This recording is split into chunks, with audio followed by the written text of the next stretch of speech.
Yo, what's up, Swag? Yeah, you already know what time it is, man. It's your boy Keon Lara, aka KL Swag, back here with a video, man. Look, man, we are back here again with another Matt B Great reaction, man. By KswaggReacts, another episode. Look, man, we are back here again with another Deion Sanders video. I know you guys enjoy them, man. So we gonna keep going, man. All I ask is to get this video to 20 likes, bro. 20 likes, maybe even 30 likes, man. All I ask is that you just make sure you like the video.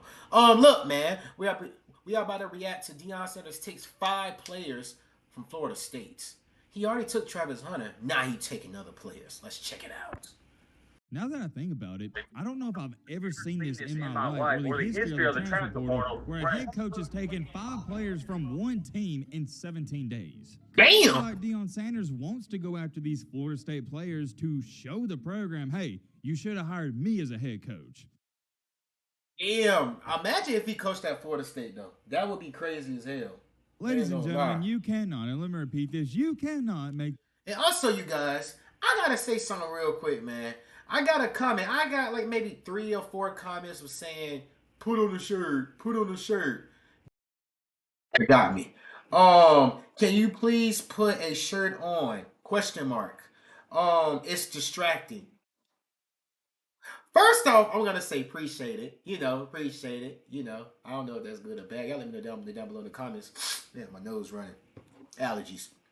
Y'all know I got allergies. Can you please put a shirt on? It's distracting. Hey, Pao Chin Chung. I think that's how you say the name.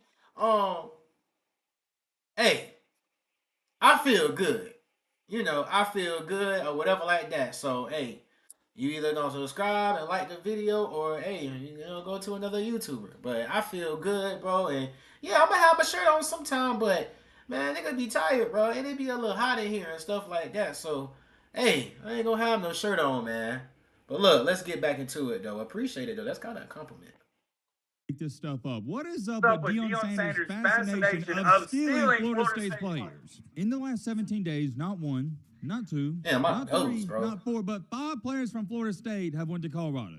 We're going to talk all about that in tonight's video, and I also almost forgot to mention this. They picked up a new wide receiver as well. I don't want to overhype the situation, but at the same time, I'm trying to warn you guys, Colorado, they're building something. This will be, mark it down, this will be one of the quickest rebuilds you ever see. And this is one of the quickest rebuilds. I don't expect to see too much progress. I don't know who commented, and I don't know, I forgot the name, man. But like I said, I read all the comments and I respond to y'all, man. It was a comment that said that this might be one of the ever, because usually every time a team rebuild a team, every time a college team have to rebuild, it'll take them 3 to 4 years, maybe even 5 years. Deion Sanders doing this quick. The only thing I'm gonna say about Colorado, if y'all take y'all as week 1, well, I say week 4, and y'all go 0-4, or y'all go 2-3 or whatever like that, bro, that's the problem. I'm gonna say this also. All these 5 and 4-star dudes, bro, all them dudes do not be good. It's only a certain amount of dudes that be that damn good. I am better than damn half of the 4 stars and 5 stars. Half of them dudes is not that good. Half of them dudes get that from height and going to camps. So at the end of the day, it's dudes that I know right now, 4 or 5 stars. They ain't doing shit. They ain't doing nothing. And it's dudes that don't have no stars. That's dogs, bro. So I just had to tell y'all that.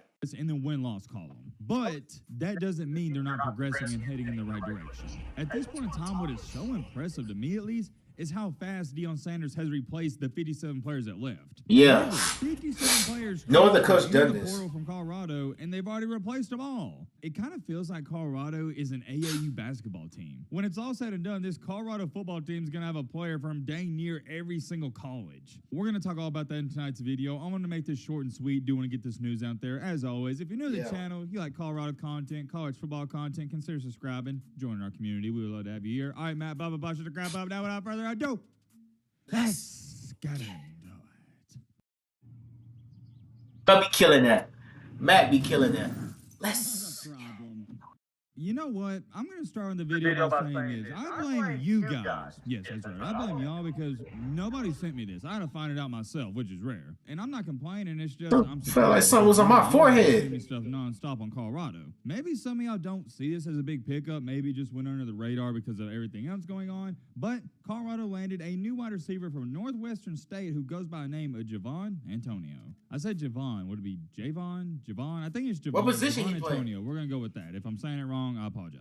I find this pickup interesting for two reasons. Number one, like I said, you're wide receiver. But number two, Colorado's wide receiver room is loaded. To be honest, I think Montana Lamonius Craig, the wide receiver who had 154 receiving yards in the spring game who entered the portal, is better than this guy. And I don't think it's necessarily that close. And I don't mean that to be disrespectful to Javon Antonio. It's more so of I just think Montana Lamonius Craig is that good. My point is, why did Montana leave? We already talked about this. Because he wasn't going to get playing time. He wasn't going to play much. Yeah, he would have played here and there, but there was some question marks on whether he'd actually start. And, of course, he wanted to start. So he figured, hey, why not? Let me enter the portal. Let me go somewhere else where I know I can play. So that's why I find this pickup rather intriguing because this kid coming in, he's already at a disadvantage. At this point in time, I'm asking you guys, does anybody actually believe that Mr. Javon Antonio here is going to start? Because I don't. I don't think so. Colorado is He's new, and I'll lock him up. I'm very curious, so let me know your thoughts on that. Also, you may be curious, at Northwestern State in 2022, he had 64 catches for 600 I ain't afraid of nobody when it comes to that field. But at the same time, nothing too impressive, nothing to get you really excited. I don't care if dudes play college or the NFL. I want that smoke. If you're a receiver, running back. So I did some research. I watched some of his film, and I like what I saw. What I took away from my film study is he's not your typical wide receiver. He's roughly 6'5", 225 pounds. Damn! Right, you heard me correctly. 6'5", 220. I ain't letting him off. When I think of a wide receiver at the college level, he's a big dude though. Something around 6 foot, 6'1", but this guy's huge. And that's obviously the best part about his game. That's the upside. He's got some Mike Evans to him. He's a good wide receiver. He got a big body. Go up there and Randy Moss some people every now and then. He is your ideal and stereotypical 3rd and 20, just throw it up and let my guy go get it type of guy. Very similar to your boy Matt when I was in 7th grade PE class. Y'all know they call me the White Randy. We got a similar play style. Not the fastest guys on the White field, Randy. But you the way he said it. I'm wishing him the best of luck. Not too sure how much production you're going to see out of him. Not too sure how much he's going to play. But at the same time, you kind of got to feel like, hey, I mean, if he's going to Colorado, him and Deion Sanders, they had to be on the same terms that he was going to have a chance to start or play. That's something to keep your eyes on. But moving on to the main topic of the main encore, the main reason you clicked onto this video, we got to talk about Deion Sanders stealing all these Florida State players. What's going on? Look, I get it, Deion. I know you played there. You may like the team, but dang, you're getting all of them. Now that I think about it, Travis Hunter, the number one. I've never seen this in my life or the history of the transfer portal where a head coach has taken 5 players from one team in 17 days. If we have any nerds in the comment section that know some transfer portal history, let me know if that's a record. It's got to be. I've got a lot to say about this. Before I get amped up, before I get going, let me show you the 5 guys. Cornerback, Omarion Cooper. Edge rusher, Derek McLendon. Defensive lineman, Bishop Thomas. Linebacker, Brendan Gant. Brendan Gant. And safety, Travis J. I thought it said Brendan Grant, but it is Brendan Gant. If you've been watching the Colorado videos, you already know we've talked about Omarion Cooper, Bishop Thomas, Brendan Gant, and Travis J. The one guy we have to react to another video with that. He's one of the newer guys. I'm not going to sit up here and break down every single guy. Here's all you need to know, long story short. All these guys you're looking at right here were 3- or 4-star recruits coming out of high school. These guys are good ball players. But unfortunately, and I know Florida State fans are about to run to the comment section and say this, I've already beat you to it, they didn't get to play a lot at Florida State, and more than likely, they were not going to play. They were having a hard time trying to get onto the field, and that's normal at a big-time Power 5 school. It's not like these guys were playing and they got benched or they were bad. They didn't even get an opportunity really in the first place. And the one guy that played a lot, Brendan Gant, he started a bunch of games. The thing with Brendan Gant was he just didn't have that big of a role at Florida State. He wanted a bigger role, so he went elsewhere. Wait a minute. Now I'm kind of second-guessing myself. I can't remember. Brendan Gant, he did start some games, didn't he? If I'm wrong on that, I do apologize. But even if he didn't start, I know he played in like 33 total games at Florida State. It's hard he's kind of like a seasoned veteran linebacker that's going to go in, and I believe he's going to start at Colorado. But overall, you get the point. Vast majority of these guys didn't get a great opportunity at Florida State. So what happens? Coach Prime, he picks up the phone and goes, hey, y'all guys want to come here? Taking all of them. Shot, and the rest is history. Your casual fans are going to chop this up as, oh, look at Deion. He's just getting some backups from Florida State. Whoop-de-doo, who cares? They weren't even playing. Blah, blah, blah, blah, blah, blah, blah. Shut up. I'd argue and say getting these 5 young men right here is better than getting a 3 or 4 star recruit in high school. No, literally, because they're going to be dogs. These guys, they've been in the college system. They've been in the weight room. Yep. They're ready to go. All you got to do is get them into Colorado, develop them a little bit more, show them the schemes, and boom. Ready to go. Like they're going to go off. With a young guy coming out of high school, it just takes a little bit more time. Most times it does. It takes a lot of time. They're not ready for the college lifestyle and et cetera, et cetera. We've seen it every year. You're going to see more players out of the transfer portal have a bigger impact than a true freshman. Yeah, college football has changed. Brick wall. It is very rare. It is so rare to see a true freshman at any position start or even have an impact whatsoever. Yep. But transfer portal guys, we see it every year at every position. Check out this comment. I really like it. For all you guys saying, quote unquote, they are backups, Joe Burrow was a backup too at one point. And he transferred. But I digress. Yep, that's my point exactly. These guys, they can play. They just need a shot. Whoa, another good comment. Any player can be cultivated into a beast. I love how everyone speaks on them not getting playing time or being backups. That's life. Some of the people you count out become the most successful. Thank you. Underdog story. Thank you. You can what a great comment. Look, man, y'all can clown these kids. Y'all can clown them all you want to, because I'm behind second and third stringers all you want. Yep. But I wouldn't be shocked if these guys become starters and have a great season. But whoa. Hold on. You know what I want to speak on? You know what I noticed? What? Check this out.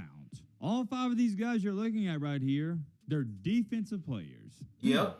Interesting. Remember, what has your boy Matt said about this Colorado team? Yeah, I think the offense is going to be A-okay. They need defense I'm worried about. It's a lack of depth I'm worried about. Yep. This right here, even if these guys don't start, it gives you more depth. This is another underrated part about Coach Prime that people don't pay attention to. He doesn't go after just flashy wide receivers, flashy cornerbacks, flashy running backs and quarterbacks. He goes after guys that don't get a lot of recognition. He goes after guys in the trenches. He knows to win, he's got to have a good defense and a good front seven and just guys in the trenches that are ready to play. These are not flashy pickups. These are not guys that people are going to talk about on an everyday basis, but they could make all the difference in the world come week 2, week 3, week 4. You never know. I also don't think it's too ironic or coincidental that he's getting all these Florida State players. I can guarantee you this, these kids right here, they look up to Deion Sanders. They respect him a ton. But at the same time, I kind of feel like Deion Sanders wants to go after these Florida State players to show the program, hey, you should have hired me as a head coach. Now I think he's probably. Like, okay, I'd be petty too. I'd do the same thing. And shove them in your face and show you these guys should have been playing, and I could do more with less. I know how Deion Sanders is. He's that type of guy. He would be that petty to do it. There's many more things I could say. We'll leave it at this for now. Let me know your thoughts down below. Hey, all I'm going to say is everybody going to talk about him and say this and that. Oh, you're getting this dude. Half of them dudes that's 5 or 4 stars do not. And then the guys like me that, was no stars like that. We just didn't get the opportunity. But me personally, I had an opportunity to play D2. And I lost my eligibility for D1. But overall, big things coming real soon for the future. That's what I'm thinking of. Stay swagged up.